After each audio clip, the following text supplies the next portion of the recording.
तिचा नवरा वनलानीच्या नवऱ्याने तिकून मारहाण करून मुक्कामार देऊन डोक्यावर मुक्कामार करून नाजूक ठिकाणी मुक्कामार करून पोरीची मृत झाल्या इकडे आणून सोडून पोरगी तर 10 वाजता असं बोलता बोलता त्यांनी चक्कर आली, डायरेक्ट कोमात गेली.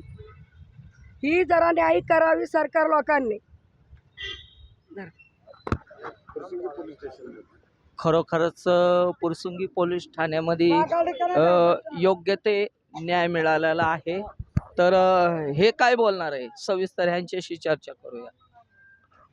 गामनं नाम बोली लय मोठं आहे बाबा माहित. हॅलो हॅलो मी सगळ्या माणसाला ओळखती, पोलिसाला ओळखती, जय भीमला ओळखती. मी फाशी पारधी बाई भिकाबाई सनस पवार डिपार्टमेंटला मदत केली, पारध्यांना मदत केली, सगळी पब्लिकला मदत केली, खबरी काम केलं, तुमच्या जय भीमच्या बरोबर फिरली, सगळं करून बसली मी.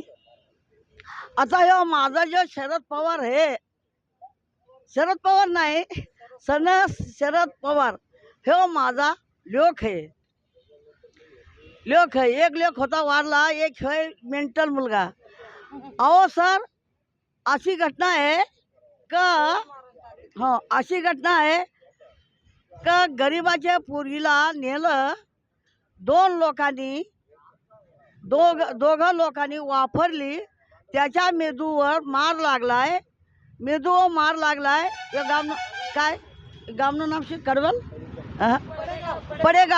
पडेगावच्या लोकांनी नेली, दोघांनी नेली. आणि त्यांनी म्हणले का तुला आम्ही सांभाळतो असं म्हणून त्याला ती गरवार राहिली. लेकरू मुलगा झालाय, परत नेली त्याला डोक्यावर मार दिलाय, अवघड जाग्याला मार दिलाय. त्याच्या अख्खी पुरी चेचून टाकीतल्यावर ती जसं काय साप होतो ना, त्या सापासारखी मारून टाकितली. मग ह्या आता जो पोरगा आला त्याला परत बघायला गेला, परत घेऊन जायला आला, तर ती पोरगी मेली. ती माणूस आमच्या घरी आलाय, माझी बायको माझी मेवणी कुठे आहे असं म्हणून. पण दोघांनी वापरली.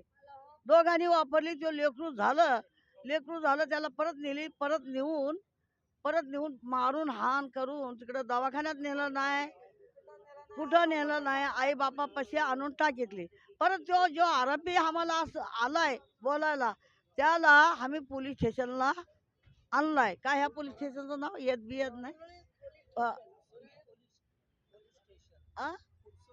फुरसिंगी पोलीस स्टेशन, तिथं आणलेलं आहे.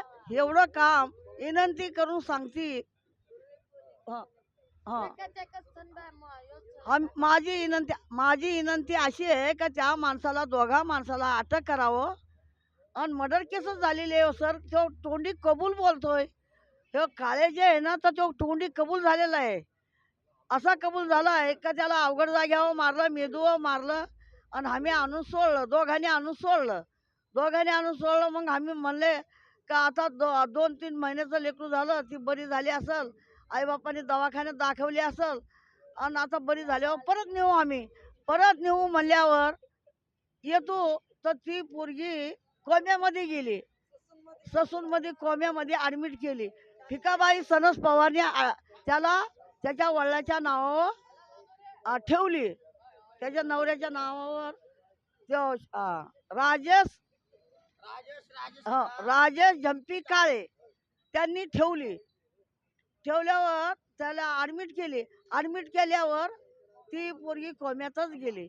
मग 9 दिवस राहिली, 10व्या दिवस गेली, 4 तारखेला मेली. 4 तारखेला माझी विनंती अशी आहे का ह्याच माणसाला अटक करावं. ह्या माणसाने त्या बाईचा डोळा ठेवला, आणि त्याला त्या बाबाला बी लागलेलं आहे. आता जो मुलगा आला आहे ना, त्याला लागलं, तर मग त्याला पाठवून दिला. परत म्हणजे तुझी बायको आहे माझी बायको आहे, मग 2 नवरे 1 बायको. मग त्यातला एक आरोपी भेटलेला आहे, त्याला अटक करावं. बोलो माँ बोल ना माझी बहीण अरे बोलो हे रांडो